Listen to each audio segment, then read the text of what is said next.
Hizbullah telah memusatkan perhatian pada dua hal. Salah satunya adalah sistem pendidikan, yang merupakan sistem pendidikan mereka sendiri yang berjalan paralel dengan sistem pendidikan Lebanon. Ini adalah sistem di mana lagu kebangsaannya adalah Salam Yamin, bukan lagu kebangsaan Lebanon. Ini yang pertama.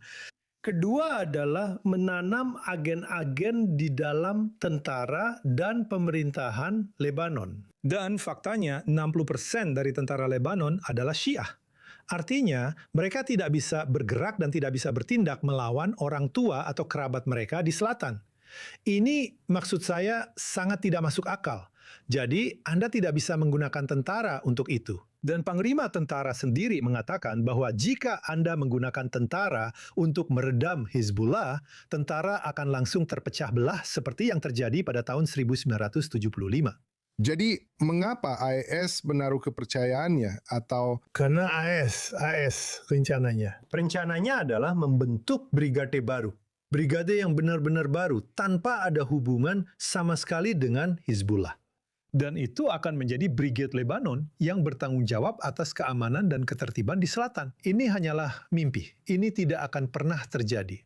Kecuali, maksud saya, bahkan jika mereka membayar gaji yang lebih tinggi, jika Anda bandingkan hari ini, seorang tentara Lebanon mendapatkan $250 per bulan, sedangkan pejuang Hizbullah mendapatkan tepat $2.000 per bulan. Jadi, maksud saya, perbedaannya sangat besar.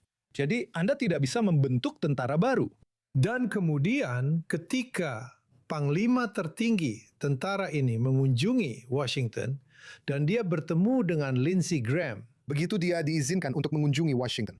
Ya, sekarang sudah tidak ke Washington lagi. Dia ditanya, bagaimana Anda melihat Hizbullah? Apakah Anda menganggap Hizbullah sebagai organisasi teroris? Dan apa jawabannya?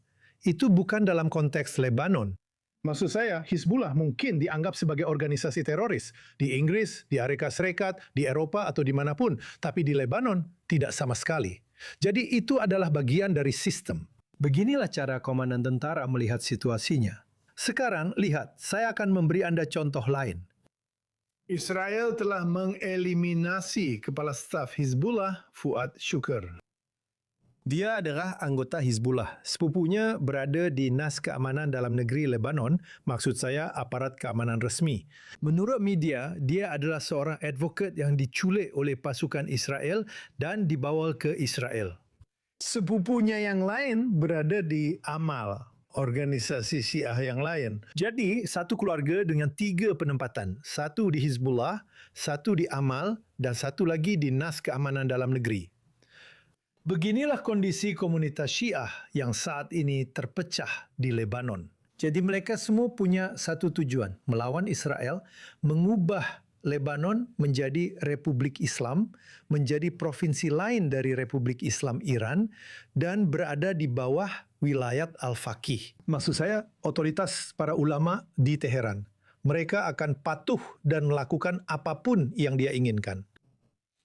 Lihat, Anda membicarakan ancaman dari Naim Qasim dalam pidatonya minggu ini, di mana dia mengatakan hal itu. Pada dasarnya, dia melampaui seruannya yang biasa kepada pemerintah Lebanon untuk mundur dari pembicaraan dengan Israel, dan pada dasarnya mengalihkan seruannya kepada kaum Syiah, para pendukung mereka di Lebanon, untuk turun ke jalan dan mengancam akan menjatuhkan pemerintah. Sekarang, apakah ini berarti kita sedang mendekati perang saudara di dalam Lebanon?